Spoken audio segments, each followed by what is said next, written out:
macro comment I'll make is that I recently took on a new position as co-chair of the Public Safety Task Force under the Civic Committee.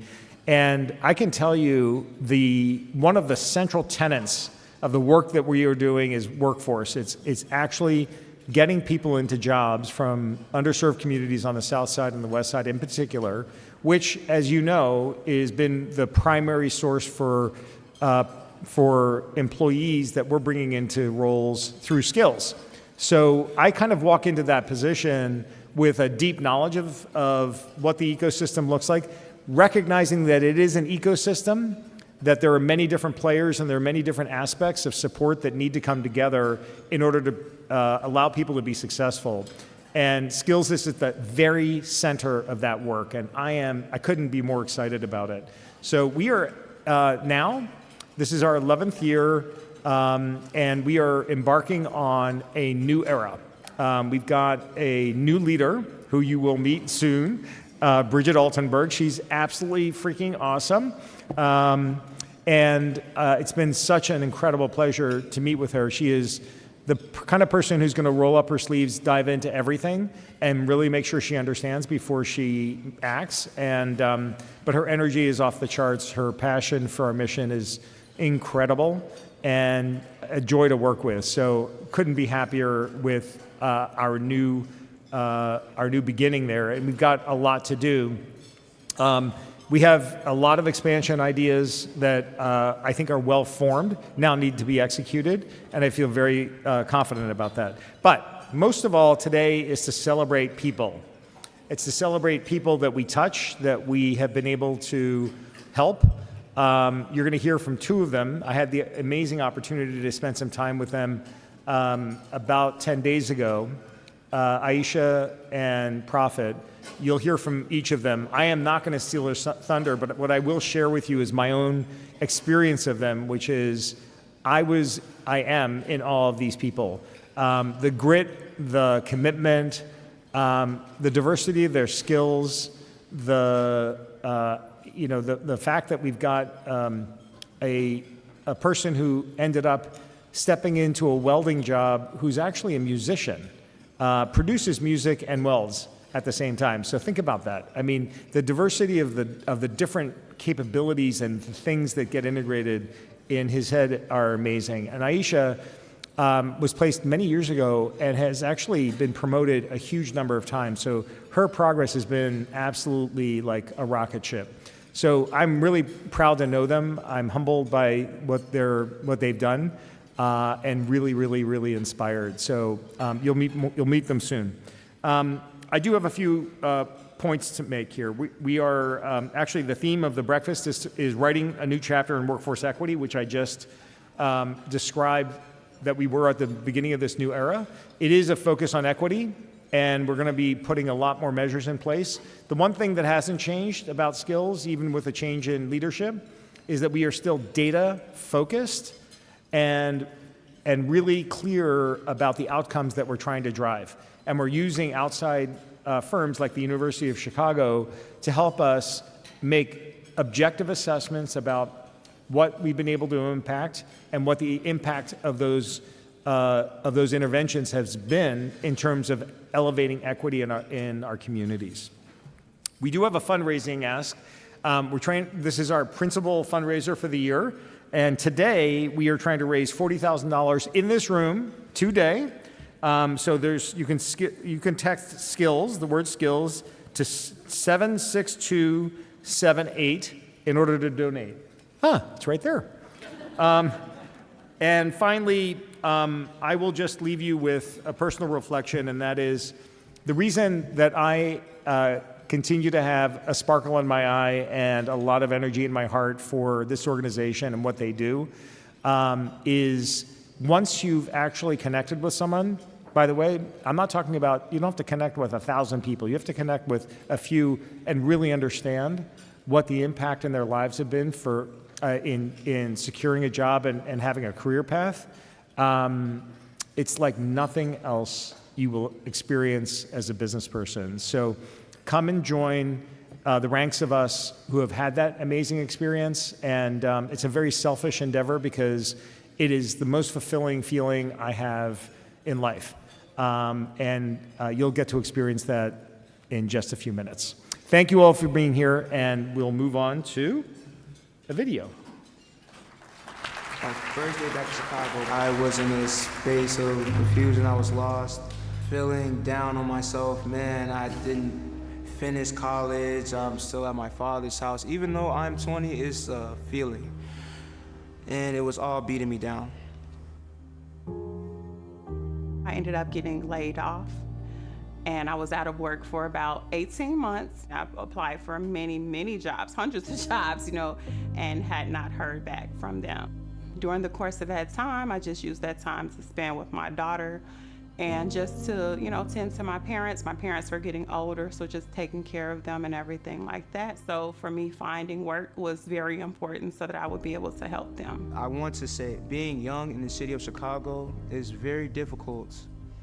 It is very difficult to not get into the nonsense. I'm gonna just say it like that. So you can work at fast food restaurants or you can sell drugs. I've spent about 15 years in the nonprofit sector here in Chicago, and the thing that can solve most problems is a quality job.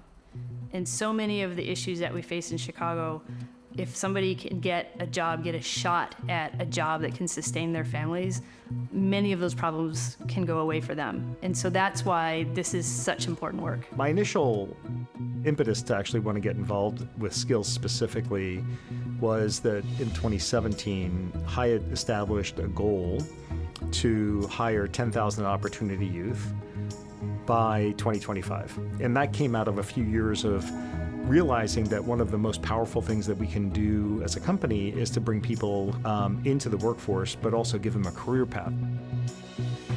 I found out about skills through a job fair at my church. I went there, I presented my resume, and it was a young lady and said, "I have the perfect job for you." From there, I received some interview prepping skills. We had meetings, and then they scheduled me for an interview with Caroline. And that's how I ended up there.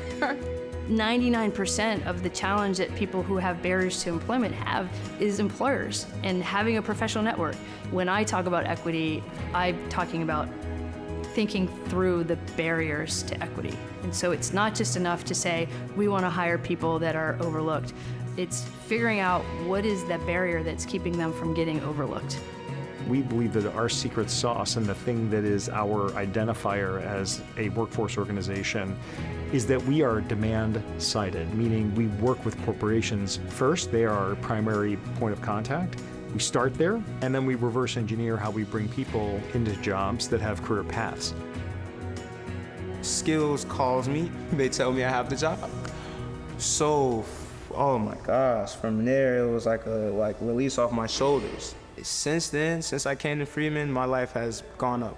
As soon as I started working here, I was happy I had something to do. Going to work is productive, everybody's cheering me on. I started working out, losing a lot of weight, rapidly.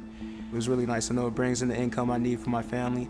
If anything happens to me, I have this certification and I can get right back into it. I started off at Caroline as a referral specialist, taking phone calls. From there, I was promoted to a team lead. I was a team lead for 5 years, and about 1.5 years ago, I became a manager 1. The job has definitely afforded me travel, home buying, and since we've been remote, I'm able to see my kids off to school, go to basketball games immediately after work. It has afforded me time at home with my children.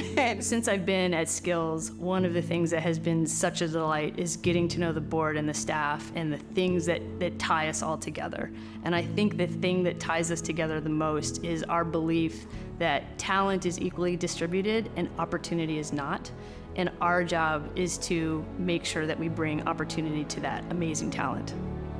If you want to see a vibrant Chicago, donate to Skills. If you want to see a community and an environment in which much more evenly distributed opportunities are making their way to all of our citizens, donate to Skills. If you're running a company and you are looking for great innovative solutions that are purpose-suited to your needs, bespoke to you, donate to Skills. And more importantly, become a hiring partner. Engage Skills to actually help you with your hiring. there are better ways of doing things. There are better ways of hiring talent, and that talent is amazing, and it's only gonna make you better. There's no better organization to root for. Hope, and that's what skills gave me, because I didn't see anything. And that goes back to the heart, call it God, the universe, but skills came right through it.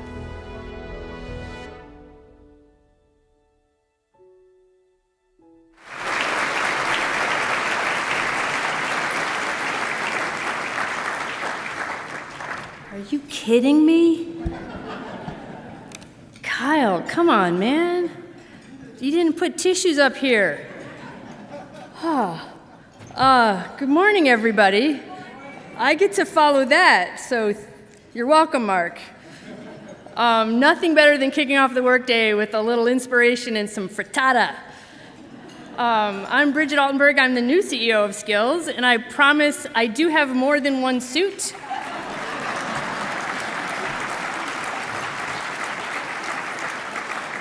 I knew it was the same one I wore in the video, and I didn't care, so it's fine. When I left the Army years ago, I was frustrated by my job search. Companies had no idea what I had done or what I could do. And maybe this sounds familiar to job seekers. I applied, and I didn't hear anything. And I was one of the lucky ones. Too often, a successful job search relies on who you know and not what you can do. And too often, we overlook great talent. I've spent the last decade in workforce organizations helping connect job seekers and employers. And our job seekers often remind me of my 27-year-old self trying to navigate a hiring process that I didn't understand and that didn't understand me. And I take it personally when our talented candidates find themselves bumping up against the same obstacles. They can't get through an applicant tracking system. They don't know anyone to connect them to decision makers, or they don't have the exact right experience to meet sometimes arbitrary job requirements. It's frustrating, it's unfair, and it's bad for your business. As many of you know, Skills is different, and it's why I decided to come here. We work with employers to break down those barriers to hiring. And instead of having an in at a company, job seekers have skills. Instead of having to come from the same school as the hiring managers, we have skills. And instead of companies overlooking talent, we have skills. Skills connects great but overlooked talent with quality jobs. The lights are bright, so I don't know if she's here, so hopefully she's here.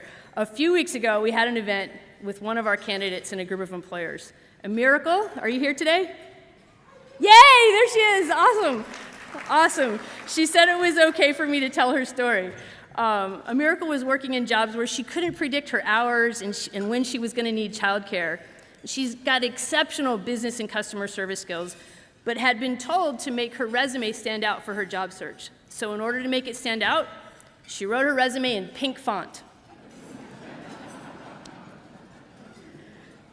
Thankfully, she found Skills. And Deanna, where are you? There you are. One of our senior talent acquisitions leads helped her fix her resume, change it to black font, and get connected to our employer partner, Aon, which is where A Miracle is working. So at the event, we had a bunch of employers in the room who got to know A Miracle for who she is, somebody any company would be lucky to have on their team. And so I asked them, how many of you would hire A Miracle? Everybody raised their hand. I asked them, how many of you think her pink resume would have gotten through your hiring process? All but one dropped their hand. By the way, the one that didn't was Audrey Williams-Lee from Lurie, who is also a board member. Thank you. This is what we're up against, and this is what we have to do. I want to thank our employer partners who are doing the work to break down these barriers and bring overlooked talent to their workforce. I know it's not easy, but your efforts are how we write a new chapter on workforce equity. A chapter where race, background, or zip code don't keep someone out of a job they're qualified for. I want to challenge all of you to think about these stories, Prophet, Aisha, A Miracle, and what we can do to make hiring more fair. To be able to do our work, we rely on funding from the private sector. The private sector is what allows us to be nimble and respond at the speed of business. We have so many sponsors for today's event, so many incredible sponsors. I want to give a special thank you to presenting sponsor, Jewel Osco, and JoJo. Where's JoJo?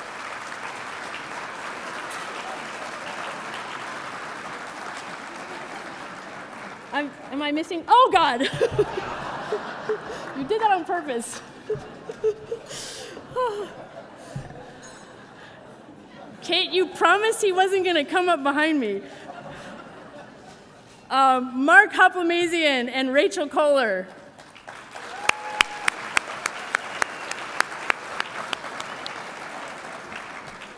Our champion sponsors, Hyatt Hotels Foundation, Motorola Solutions, yes, absolutely. Motorola Solutions, keep it going. And Margot and Tom Pritzker Family Foundation.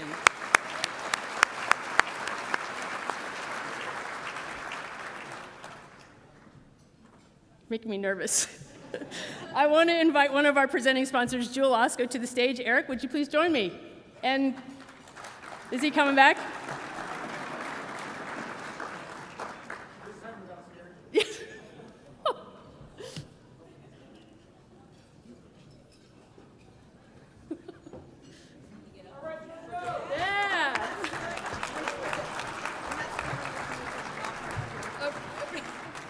Oh my goodness. That's a big check and a big number. Look at that. So Jewel Osco's been around 123 years. We're not going anywhere. We've been part of Skills since 2017, and this is the team that makes it happen. So you've heard the power of a job. These are our frontline store directors, our district managers, our ops specialists, the careers that you can have at Jewel Osco, steady, growth-orientated. The folks in this room here today, as you look at it and you hear from folks that have kind of built their careers, people think, why do you want to work at a grocery store? Because it's stable, because it's fun. We have JoJo. JoJo's about 5 years old. But we can't thank Skills enough, particularly Mark, Bridget, the board, and all the support of the other employers that are out there. We're here in Chicago to stay, and we can't thank you enough for all that you've done to support us. We'll be back next year.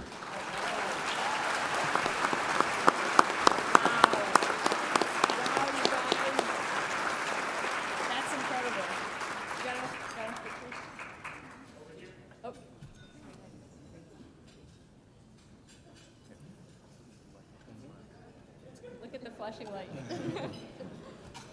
Good. Thank you. Awesome. Thank you guys so much. This is incredible. I'll just put it in my pocket.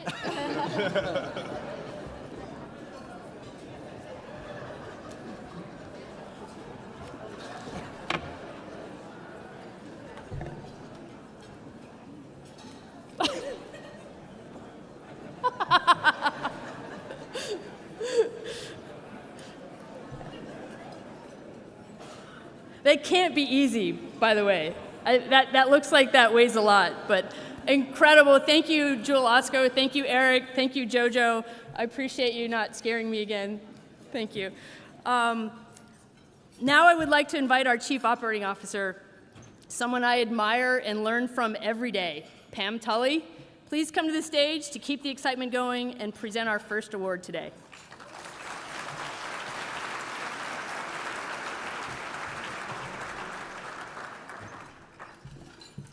Good morning. First of all, I think I need to tell everyone what that check said. Yeah. For Thank those, right here. Another record. Right here, Mark. $355,000. Thank you, Jewel. $355,000. We appreciate you and all that you do. Get to the right page, sorry about that.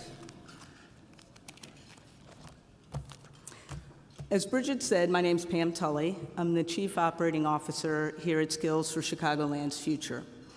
I'm thrilled to be here to award the 2023 Champion for the Unemployed Award to Carillon Medical Benefits Management.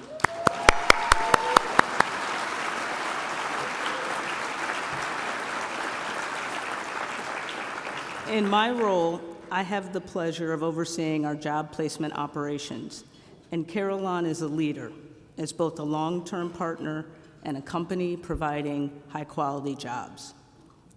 Carillon has been a partner of Skills for over 11 years. There's a theme here, right? A lot of our really wonderful relationships have happened over many, many years. The dedication to working with Skills since our inception and maintaining consistent hiring annually has been remarkable.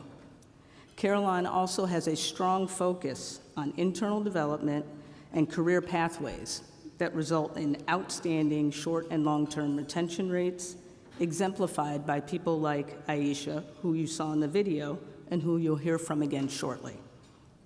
Although they are a national company, Carillon is dedicated to hiring from Chicago's south and west sides.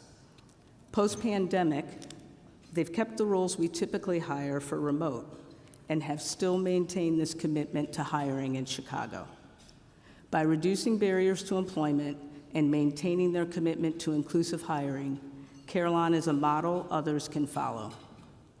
Please join me in welcoming Cliff Hood to the stage to accept this award on behalf of Carillon Medical Benefits Management.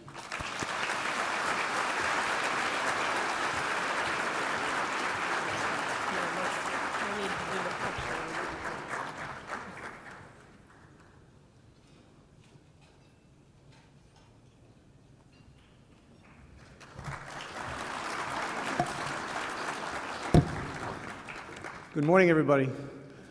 What a wonderful event. This is a really, really great event, and I did not know JoJo was going to be here. That's super exciting. Hey, JoJo. Skills for Chicagoland's Future is an amazing organization that I'm so proud to work with. And I'm very, very proud to accept this award on behalf of my team and the company, sincerely. We've been partnering with Skills and placing individuals through this program for 11 years since 2013. We've placed over 280 Skills participants during this time. Thank you. We've already exceeded our annual placement goal for 2023, and we're on track to place at least 27 folks on my team this year alone. I currently have a team of over 600 staff on my MBM team, and about 10% of that staff came to us through Skills. We're fortunate to have this very reciprocal relationship that's worked for such a long time. Skills helps us find highly qualified talent, and we help Skills place highly qualified talent. I might be accepting this award, but I did not start this. My team did. They have championed this for years and brought us to this place. The team at my table includes both Skills participants and leaders that have championed this throughout the years. Team, can you please stand so we can give you a hand?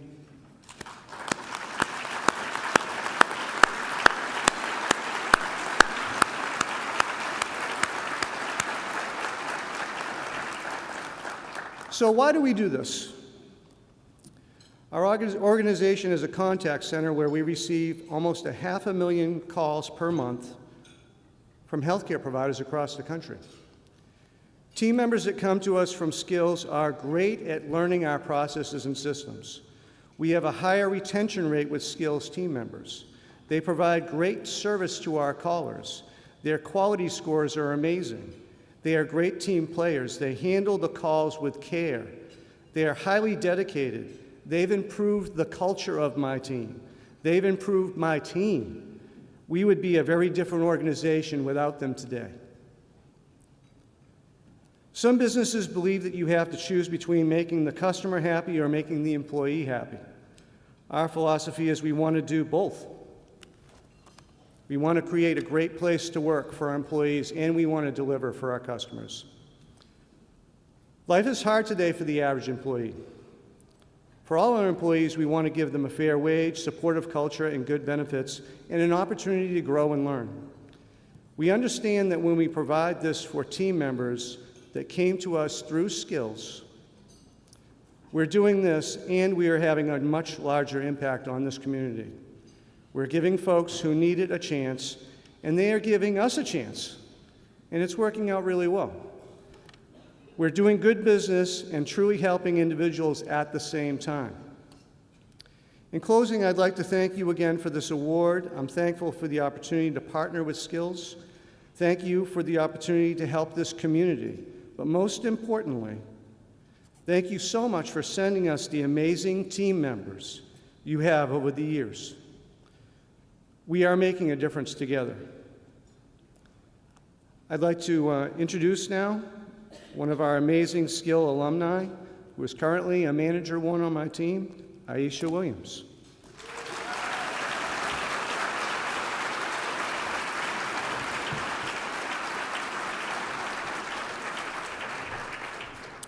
Thank you, Cliff.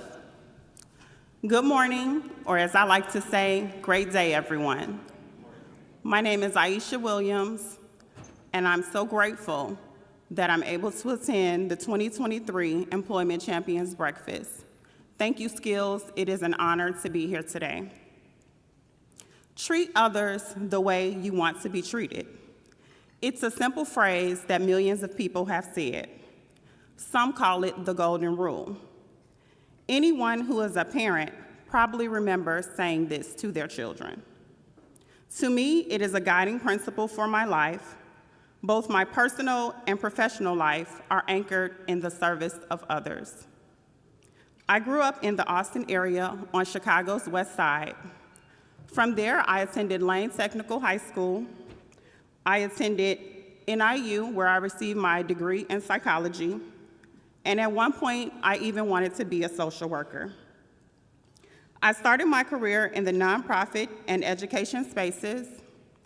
I earned my nursing assistant certification and moved into healthcare administration and the insurance industry.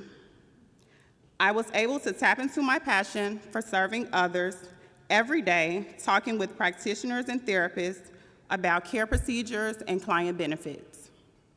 No matter how their day was going, I was proud to be a bright spot when they talked to me. Unfortunately, in 2013, I was let go and found myself out of work for 18 months. Not being someone to sit around, I took this detour to support my ill parents and spend more time with my children and family. Not knowing where to turn, I went to a job fair at my church. There was a person there from Skills for Chicagoland's Future. We talked, and they looked at my resume and said they may have a job opportunity for me. What was surprising is that the person saw my skills and experience and believed that I would be a great match. I really didn't know if I was really qualified for the job, considering it was in a call center, an area in which I didn't have experience in. But the time the Skills team took getting to know me and understanding my background helped me believe in myself and see what they saw in me. With the support of Skills, I interviewed and was hired at Caroline. Over my time working at Caroline, I have been promoted multiple times and now oversee a team of 20 referral specialists, the role I was hired into almost 10 years ago.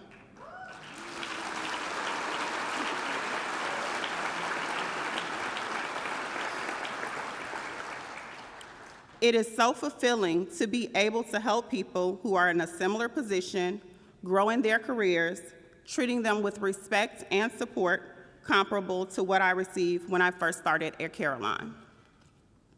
Caroline has helped me so much along the way, from their professional development and career pathways to the perks and benefits like working remotely so that I can see my children off to school or attend basketball games after work. I can see the difference my career has afforded me compared to my parents. I have purchased a home, and I am able to expose my children to travel and other opportunities much earlier in life.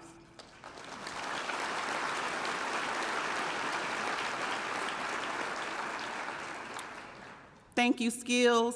Thank you, Caroline. Thank you, Greg Beckley and Cliff Hood, for giving me this opportunity to stand before you today.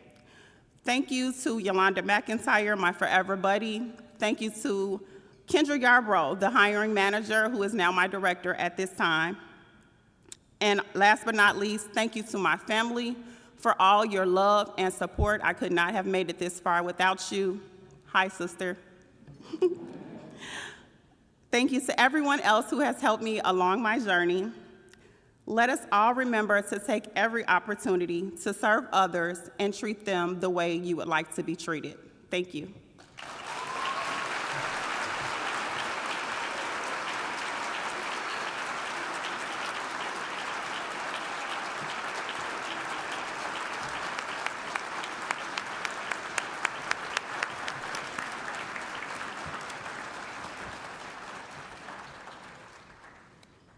So after that, you gotta text skills. 76278. Text to donate. That was incredible. I mean, just incredibly humbling. Thank you, Aisha. But seriously, do that. Look at, we got a whole thing going. We're so close to our goal. So yeah, be part of this. Let's get that number up there. We are gonna now switch to our panel. First, well, hang on, let's make sure we get the names to go a little bit longer. Yep, oh, we want to see numbers changing too. Come on, more numbers. I think it takes a second, so. There we go, okay, that's fine. They're gonna change. It's like a little slow internet. It's fine, it's good. Awesome, so we're gonna have a little panel here of these incredible experts. We're going to talk about the economic impact from macro to micro. I'd like to first introduce our panel. Ralph Martiri, the Executive Director at the Center for Tax and Budget Accountability. With wrist, elbow, elbow, excellent. Marisa Navarra, Vice President of Community Impact at the Chicago Community Trust. You got groupies here? Malika Myers, Chief Human Resources Officer at Hyatt Hotels Corporation. You got groupies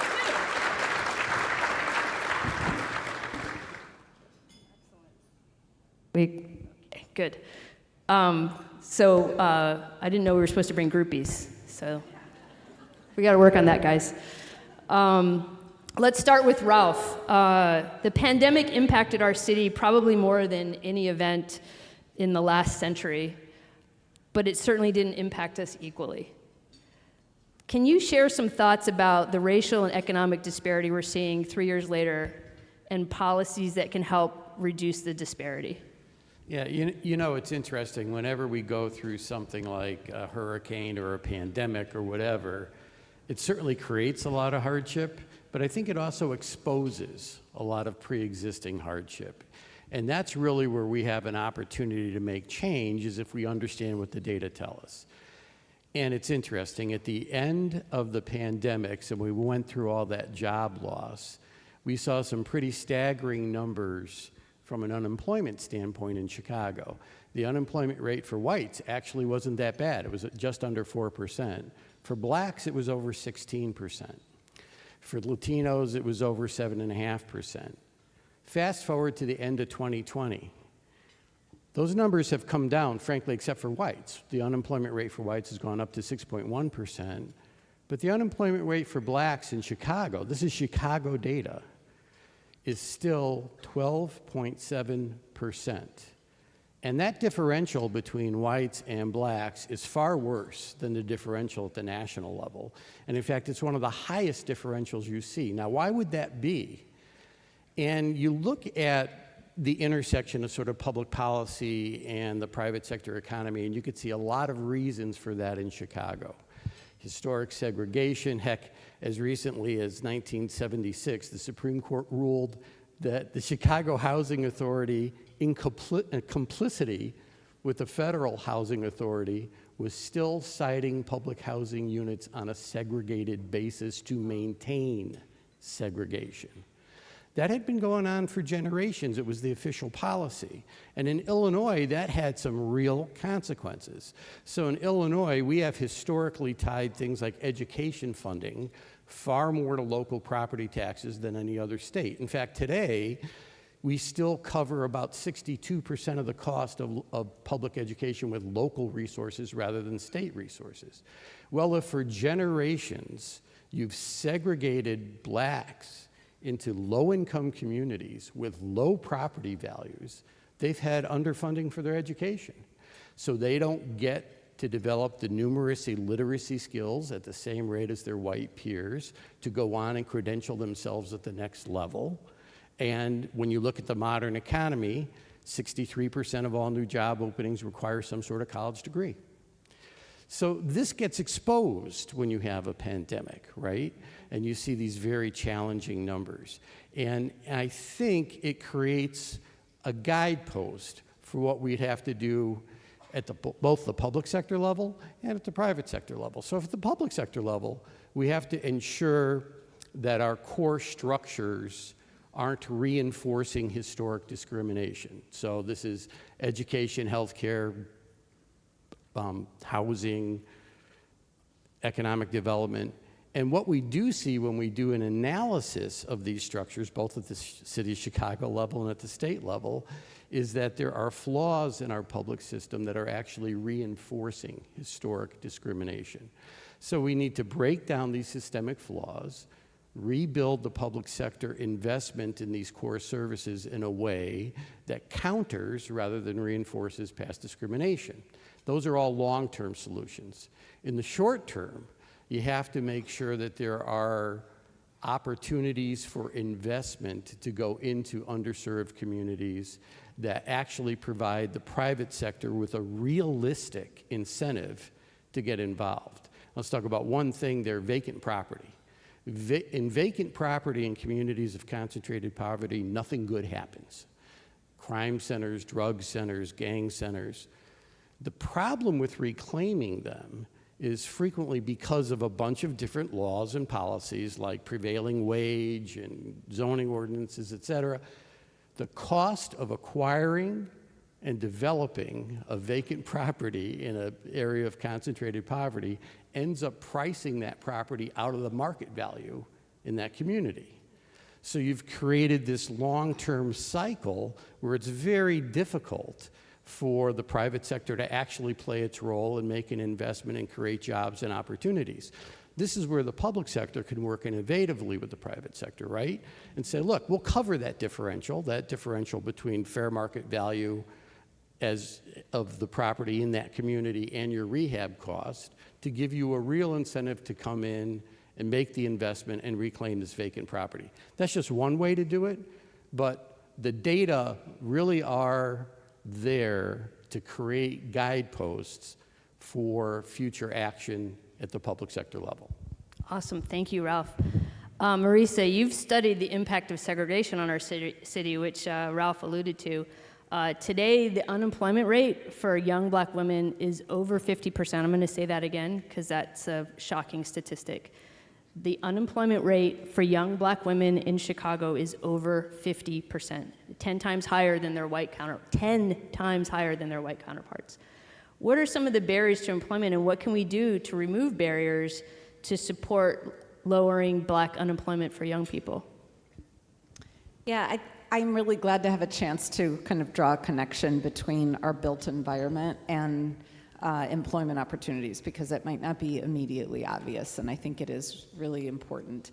So earlier this year, Brown University kind of re-crowned Chicago as the country's most segregated city. That's not a title we want, but that's what we got.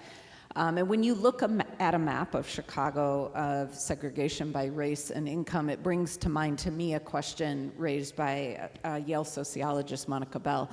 Looking at Chicago's segregation, she said, does this look like a place where people have residential freedom? I think we have to grapple with the answer to that being no. So what does that have to do with employment? It matters in two ways, right? One is if you imagine someone who lives on the southwest side and they get a job at O'Hare, right? Jobs juggernaut. This is not uncommon that this might be a place where you can finally get a job. And after taking a bus to the Orange Line, to the Blue Line, and spending 3 hours commuting every day for a couple weeks, you say, okay, this isn't gonna work. Let me see if I can move closer. And then you look at housing on the northwest side and you realize that there's lots of places on the northwest side where far less than 2% of their housing is affordable. By the way, there's parts of the South Side that are more than 40% affordable. That's how inequitably distributed affordable housing is across our city, right?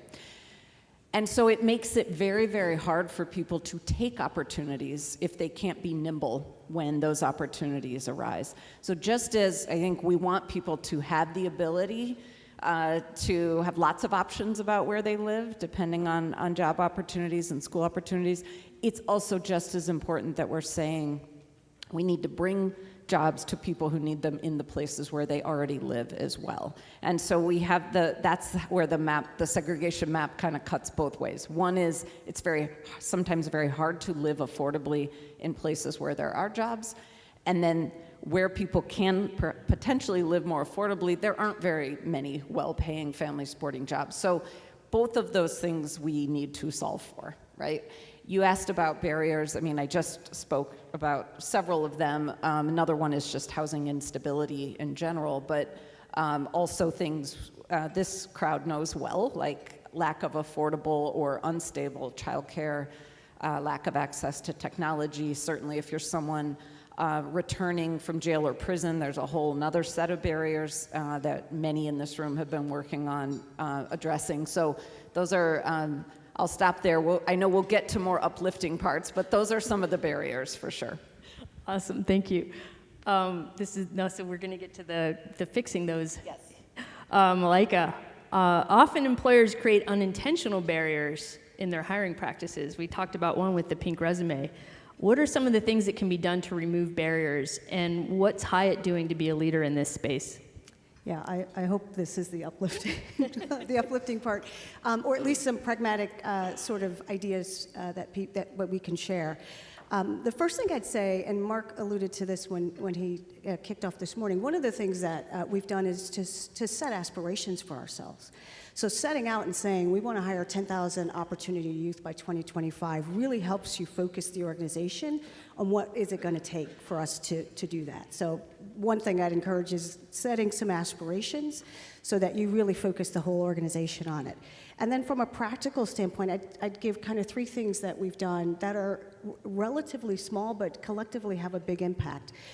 So one example is that we took a step back and realized we had an application, like the actual application online, that was unbelievably long. It took people 10 to 15 minutes to fill out our application. And our abandonment rate was high because people didn't want to spend 10 to 15 minutes, maybe didn't even have 10 to 15 minutes to do that. So we revamped it, and now it takes you 2 minutes to fill out the application. So simple things, but that help us get more people kind of into our applicant pool. Another thing that we've done is to take a look at our job profiles. We're looking at things like, do we actually have to have a degree? That's one aspect of it. But also, are we actually engaged an outside organization to sort of help us look at how we were describing our jobs, and were we doing it in a way that was inclusive, and were we really highlighting the things that were important to candidates? So we did A/B testing to say which of these profiles actually drives more candidates to come through. And the other thing that we've done, which I'm particularly proud of, is you mentioned maybe earlier that sometimes women and people of color feel like they have to have all the job qualifications in order to apply for a job. And we've put on our job postings, if you go to Hyatt.jobs and you look for a job posting, you'll see at the bottom, we say, research tells us that women and people of color feel like they have to have every box tick in order to apply. If this is something you think you're interested in, we're encouraging you to apply. And we see that actually we've seen an increase in the diversity of our applicants strictly because we've said, hey, if you think you're close, throw your hat in the ring. We want to get to know you. So that's another great example. And maybe the third, I'd say, for us in our industry, and particularly thinking about some of the underserved communities who may not have access to a hotel, right? Who may never have stayed in a hotel, and so don't have the experience of even understanding what might a job in this industry look like. So we've created a series of virtual reality, short, watch it on your phone, day in the life, like what does it look like in the hotel? What happens? What kind of jobs are there? Just so that you can start to expose people to sort of what the possibilities are. So those are some really practical examples of things we're doing to try to remove barriers and open up the aperture so that we get more flow through, particularly of communities who, and people who might not necessarily have thought of us. Yeah, that's good.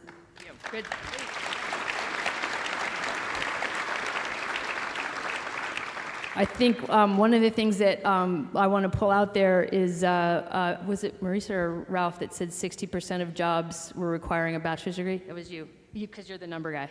Yeah, okay. Nerd. It's okay. We love nerds here. And that one of the things Hyatt did is take a look at when is that really needed. I mean, that's something we should all be doing. I remember looking at a career coach job at my last position that required a bachelor's degree, and we hired somebody with a kinesiology bachelor's degree because that had been a requirement. What the heck does that have to do with being a career coach? So clearly it's an arbitrary thing that can very quickly remove that barrier that many people have. So go home and do that, okay? Please go back to work and do that. Marisa, the wealth gap in Chicago is staggering, with Black and Latino families having 8 cents on the dollar compared to white families. I'm going to say that one again, 8 cents on the dollar. What are some ways philanthropy can bring public and private sectors together to reduce the wealth gap? You may know that the Chicago Community Trust goal is to close the racial and ethnic wealth gap in Chicago. We're focused on that in lots of ways. We're looking at small business and home ownership, but we're absolutely looking at income as well. And we began a focused funding effort called Income Growth Solutions. Skills for Chicagoland's Futures is a recipient under that. And I do want to recognize Caleb Herod, who's here from the Trust, who leads that work. Thank you, Caleb. And I want to just quickly run through the 3 parts of that, because I think they really matter to this conversation. One is about advancing education, and we have a really cool program with city colleges and lots of ways that we're trying to help people into post-secondary degrees, whether that's associates or bachelor's or what have you. Knowing that in Chicago, Black people with a post-secondary degree are 2 times more likely to have a full-time job. With Latinx, it's 1.6 times more likely. So why does a full-time job matter? In part, it's the income itself is more, but also because in this country we tie so many things to employment. Of course, that matters so much as well, because another prong in this approach is helping people build assets, not only income, but assets. And you're much more likely to have access to, for instance, a saving for retirement if you have a full-time job as opposed to part-time, much more likely to be able to build a savings account, things of that nature. So those are some of the things that we fund through this effort, and I think those are really, really important. I know that there is also a lot of appetite from our president, Andrea Sayans, and from the board just around investing in the job creation process as well. And I think that's really important to name as well as supporting philanthropically. There's also a lot of investment to be done, and I know there's a lot of appetite for that going forward. Cool, thank you. Ralph, retention has been a hot button issue for a while now. First we had the Great Resignation and quiet quitting. It seems clear that finding and keeping quality talent is hard, and there's a division between what employees and employers feel is a quality job. I'm going to give you numbers because I know you like this stuff. So, Ernst & Young study found that salary is a top concern for 35% of employees, and 58% of employers think staff will stay in their roles over fears about the economy. Almost 4 in 10 Gen Z employees and a third of millennials said they would look for a new job in the next year, with about half of employees not worrying about changing jobs if there's an economic slowdown. So there's a lot going on there. So Ralph, do you think retention is an overblown topic, or is that a real concern? Let me think about it, yes. It is definitely a real concern, and all the national numbers sort of bear that out. I'm going to throw a couple more numbers. The job opening and labor turnover survey found that every month in America, 3 to 4.5 million people quit their job. try to move on to something else. Other data show us that for new employees, a third of them tend to quit their jobs within 6 months. Now that's really a cost for the private sector employer, right? Because anywhere because of training, lost capacity, et cetera, it costs somewhere between a third to 50% of the person's salary you are replacing to find and onboard and bring in the new person. So this is a real challenge. And the question is, why is it going on? And I think a lot of it is the disconnect, frankly, between what employees view as a quality job and what employers think is what's needed. So a little more understanding on quality of life issues, I think, goes a long way. We see a lot of surveys indicating people want more time off for family matters. It's really important. They don't necessarily want to be harassed on the weekend at home. Pay actually matters, employers, sorry, but it does. It's usually high up on the list. And so there are a number of things that's just sort of a disconnect where maybe employers could get a better understanding of what their employees need to address part of the issue. I think the other part of the issue is making sure that the pipeline of workers coming into different jobs have adequate skill sets. And that's where the public sector needs to play a better role than it has. And I'm going to, good old Illinois in a perfect world would have greatly funded skills and schools and no inequities, et cetera. We don't live in a perfect world. We do live in Illinois. And until the state changed its school funding formula a few years ago, which actually I co-authored that legislation for the Black Caucus, we had a gap in funding per pupil for between a white kid and a black kid in Illinois attending an underfunded school of over $1,500 per pupil, $1,500 worse for the black kid. Since the evidence-based model's been in place, that gap has closed to about $350. Now, that's big progress, but it's only been around for 5 years. You don't turn around an entire education system in 5 years. You need a couple of cohorts of kids to go through. So building those numeracy, literacy skills at K-12, I think, is essential. Reducing the cost of college for low-income populations generally and black and brown kids specifically. And here there's some hope in Illinois. The state has appointed a commission to create a funding formula for higher ed. It'd be a first ever funding formula for public institutions of higher ed. It is focused on equity. The bad news is the Supreme Court's decision in the Harvard University, North Carolina case creates a lot of issues about what the public sector could do.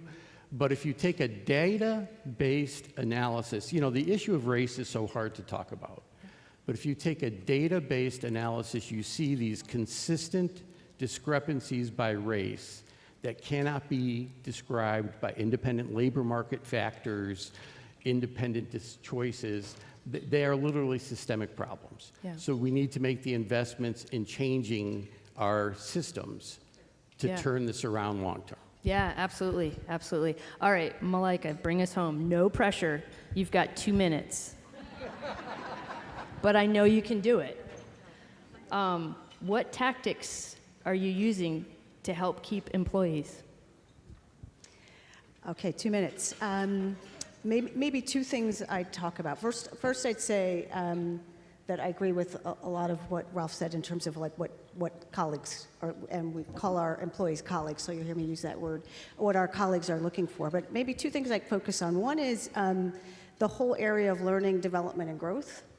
Starting from helping to make sure people have the skills to do the job well, because sometimes we find when we have turnover, particularly in that first 3 to 6 months, is because either people didn't understand the job they were signing up for, or they didn't feel like they had the capability, right, to do it well. So we've got a huge focus on those first 90 days of really making sure we get people set up for success, but then also painting a picture. It's one of the things Skills actually brought to us.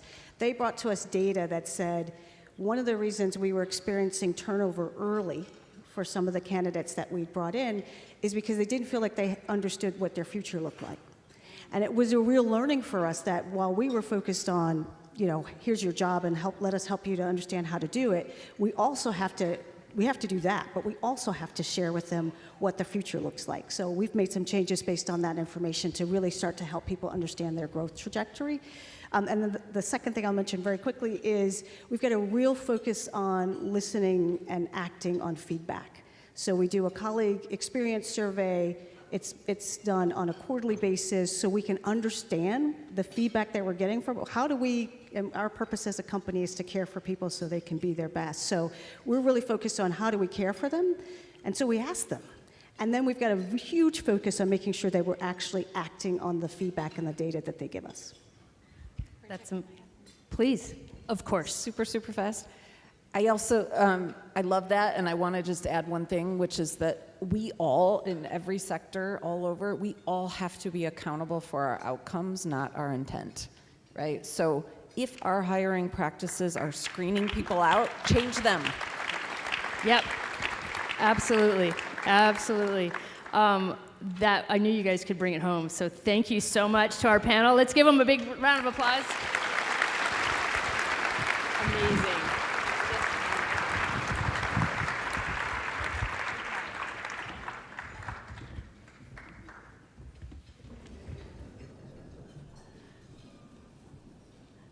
That was incredible. I learned a lot. Hopefully y'all learned a lot. I'd like to invite to the stage our Vice President of Business Development, Susan Dunseth.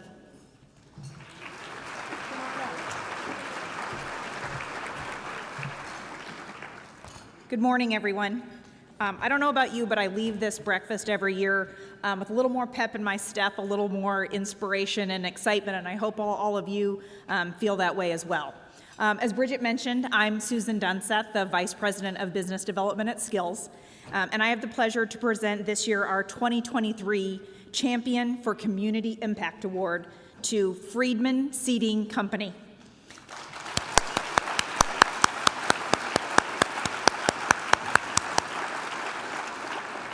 In recognition of their efforts to bring equity and opportunity to Chicago's West Side through their manufacturing facility. Friedman Seating purposefully invested in Chicago's West Side, moving operations to their present location on the border of the Austin and Humboldt Park neighborhoods in 1999. Friedman Seating's dedication to the local community is clear. They employ over 600 people in production manufacturing, engineering, sales, and other administrative roles. Of all employees, 75% live in the city of Chicago, as do both the CEO and chairman. Additionally, people of color and women make up 85% of the workforce.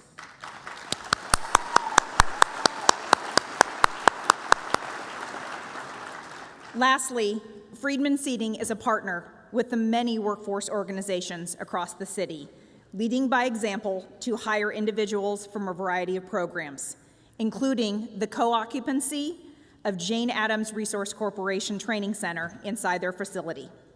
Please join me in welcoming Craig Friedman, CEO of Friedman Seating Company, to the stage to accept this award.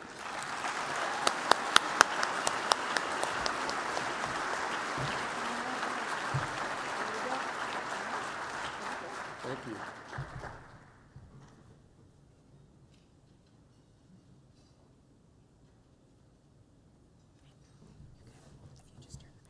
Great. Good morning. Bridget, this is my only suit. I work in a manufacturing facility. On behalf of Friedman Seating Company, I'm deeply honored to accept the Champion for Community Impact Award. I want to thank our incredible team at Friedman Seating Company, who's sitting over there. You can stand up.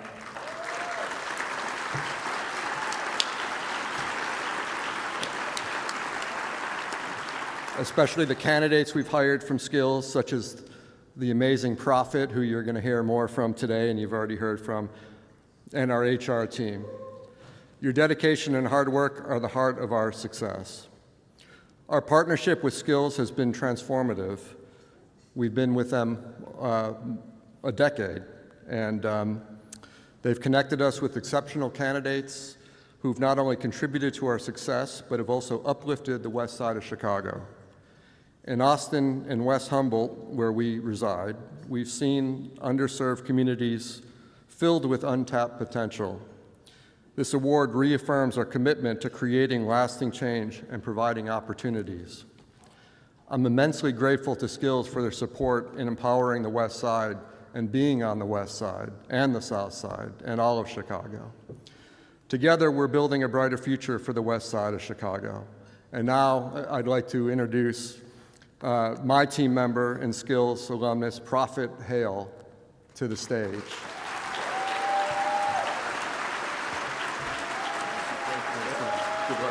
Thank you.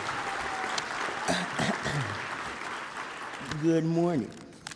That'll do it. Give me a second. So yeah. Thanks, Craig. All right. Good morning.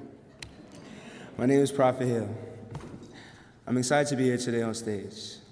When I'm not welding at Freeman Seating, you can find me performing my music, so I love the spotlight. I was born on the west side of Chicago and spent my early years down in Georgia, returned to Chicago when I was 12 years old. I'm a very original and unique person, but this is where my personal story is one that is way too common in Chicago. I found myself confused, not knowing what to do.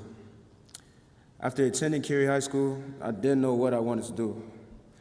Most of my friends and neighbors were either working at a local fast food restaurant or selling drugs. I knew those paths weren't for me. My dad signed me up with a program with Iman, Inner City Muslim Action Network on 63rd in California. I have never heard of them, but I needed a job. I needed money, and they have a program called Weekend Warriors. Weekend Warriors is a trade program in partnership with Richard Daley College. They teach you how to run machines, lathes, drill presses, etc. Welding, too. It is a great program, and I learned a lot.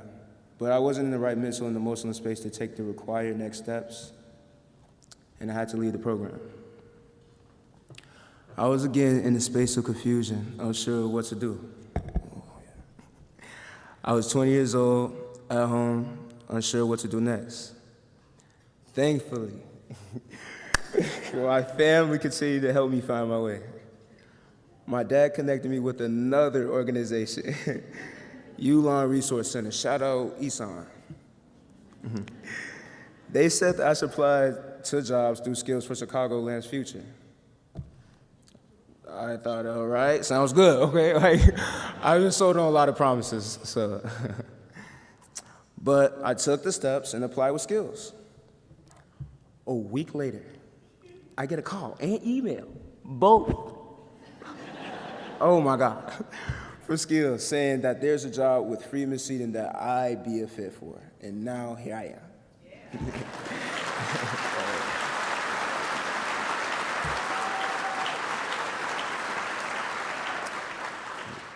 My life has changed completely since I started working at Freeman.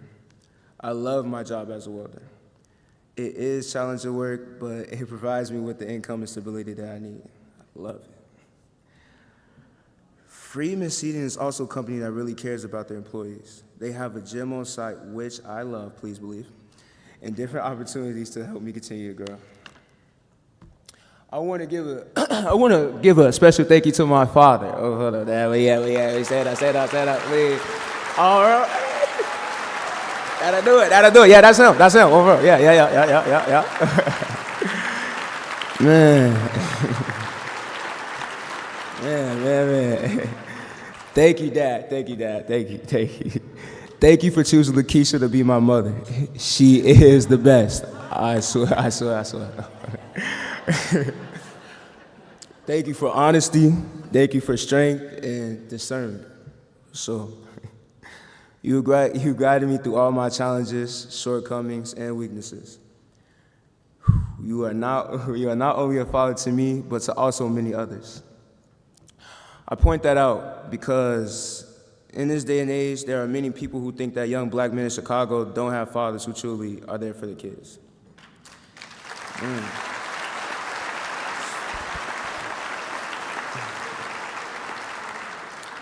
And this man continues to provide his presence and wisdom beyond measure to the whole Chicago, believe me.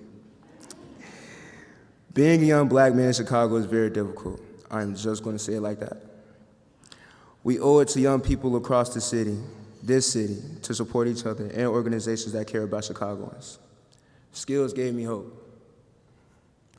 I couldn't see what my future would look like, and they helped light the path for me. Thank you, Skills. Thank you, Freedman Seating, for this opportunity. And shout out JoJo. Oh, the way, yeah. Thank you, thank you.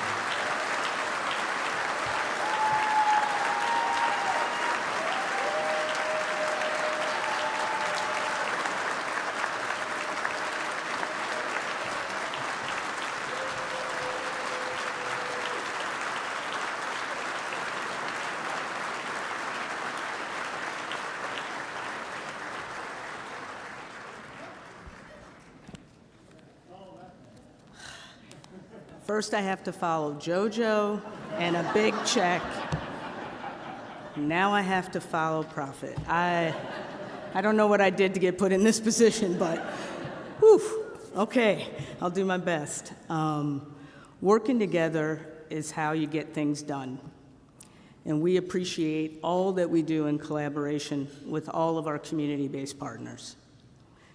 It's my pleasure to honor one of those outstanding partners today by presenting the 2023 Advocate for the Unemployed Award to the Greater Englewood Community Development Corporation.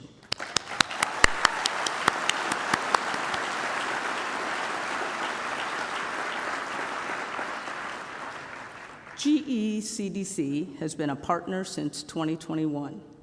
They are supportive in connecting to local stakeholders and community influencers, helping to spread positive messaging regarding skills' role with employers and in support of local job seekers. Most notably, Skills' Englewood office is located in GECDC space at 63rd and Halsted. The space allows us to expand our footprint to reach more job seekers while reducing transportation barriers for those job seekers.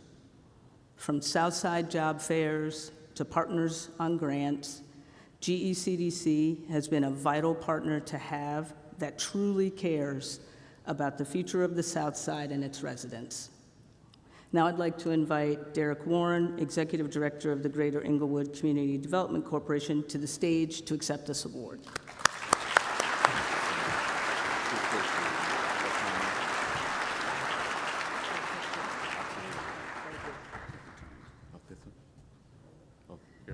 Okay. There's cameras all over.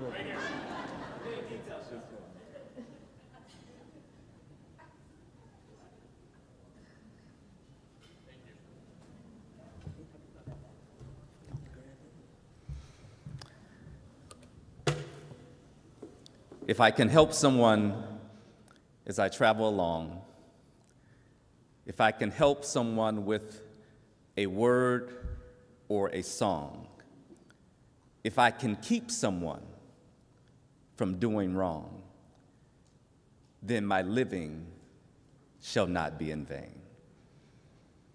This is the implied mantra not only of Greater Englewood Community Development Corporation, but also for Skills for Chicagoland's future. We are honored to receive this award, and on behalf of Skills, for their advocacy at a time when advocacy is not lifted up, at a time where diversity, equity, and inclusion no one wants to talk about.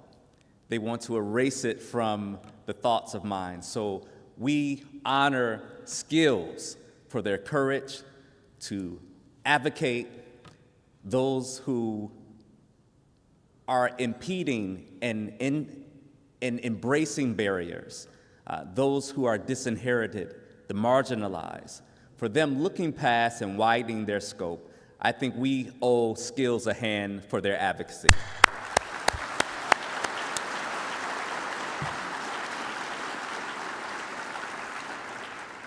Greater Englewood Community Development Corporation 815 West 63rd Street in the heart of Inglewood. For those historians in here, 63rd and Halsted, approximately 60 years ago, was second to downtown as the biggest shopping hub in Chicago. Sears, Webolt's, you name it. They had the stores on 63rd and Halsted. But due to redlining, due to disinvestment, that is no longer the case. But through CDC, through my other community stakeholders, we are working hard to ensure that we empower, that we bring back the Inglewood community and ensure that everyone knows that Inglewood is on the rise. Greater Inglewood CDC, we focus on small business development, workforce development, and real estate development to rebrand, to rebuild, and to revitalize the community, to widen our scope, to ensure that we become instruments of transformation for those who we serve. So it was just an honor to be able to be interconnected with Skills, with Pam Tully and our good friend Tabitha Cobb, I'm sure she's here somewhere, to be able to bring them to the south side of Chicago and to work together, to be able to write a new chapter for workforce development equity. And so on behalf of Greater Inglewood CDC, our staff, our board, we are truly honored to receive this wonderful award. We look forward to continue to work together to advocate for the least of these, for the marginalized, to be able to lift up the voice to the voiceless, to ensure that we can instill, have what we are here today to do, to ensure that we can help someone along the way as we travel along, that we can help someone with a word or a song, that we can keep someone from doing wrong so that our living shall not be in vain. Thank you so much for this wonderful honor.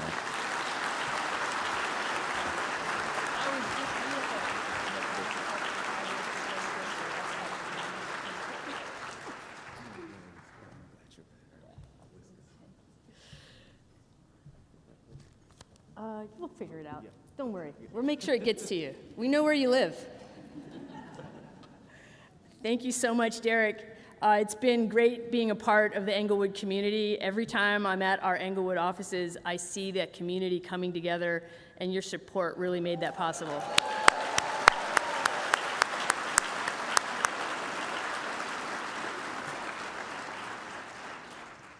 As you've seen and heard today, our work has a huge impact on the lives of so many people. We are going to ask for one last opportunity for you to help us with that impact, to help somebody along, as Derek said. Your donations are critical to helping amazing overlooked talent like Aisha and Prophet, incredible people who were just overlooked, and a miracle, getting them connected to quality jobs, and we need your help to keep going. Please, this is your last chance. Get your phone out. Text Skills, SKILLS, to 76278. This is a wonderful organization, and private donations really help us be nimble. It's really, really important for us to have that support. So thank you so much for those of you that have donated and those of you that are donating as I speak. Let's see can we see where we are with our goal? Oh, look at that. What?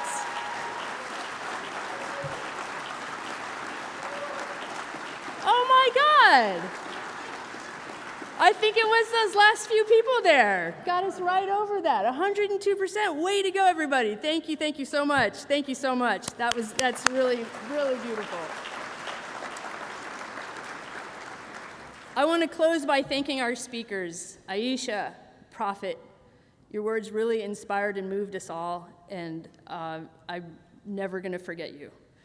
I want to thank our panelists for your expertise and insights, as well as your continued work to move this work forward, and especially to the Sheraton for hosting us today.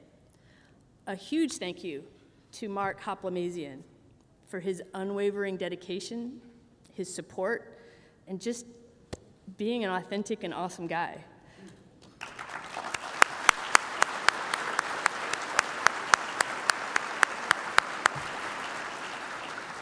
Can I ask the board of directors to stand up? Is that okay? I know you guys have tags on, but.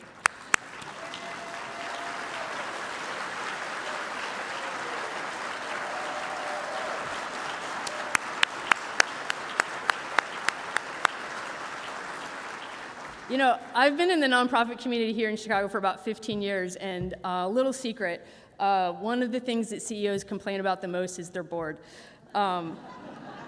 So this really is truly an honest moment here. I have the best board in Chicago.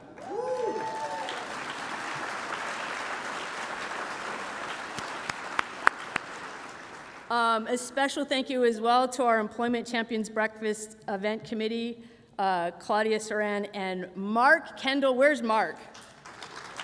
I think half of you were invited by Mark. Mark Kendall, thank you so much.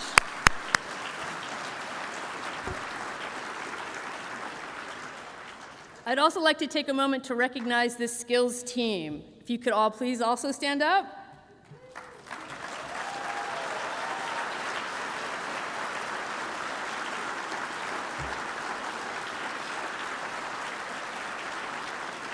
It's been 3 months since I came to Skills, and I can honestly say this is the best team I've ever had the honor to lead. Thank you to all of you, especially our marketing development teams, for all your hard work to pull off this event. Let's give them all another round of applause.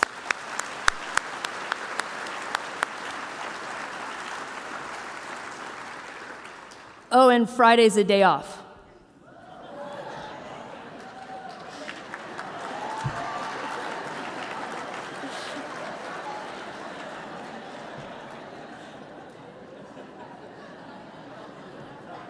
That's how I get my groupies. Okay. Last but not least, thank you to each of you for joining us today. Your support for our work makes this possible, but don't hurry out of here. Feel free to stick around and network or track down one of our awesome Skills staff or board members to discuss how can you deepen your partnership with us. And join us next year, we got the date? Tuesday, September 10th, for our 2024 Employment Champions Breakfast. Thank you. No, it's September actually, next year, yeah. We're moving it up, yeah. Thank you and have a great rest of the day.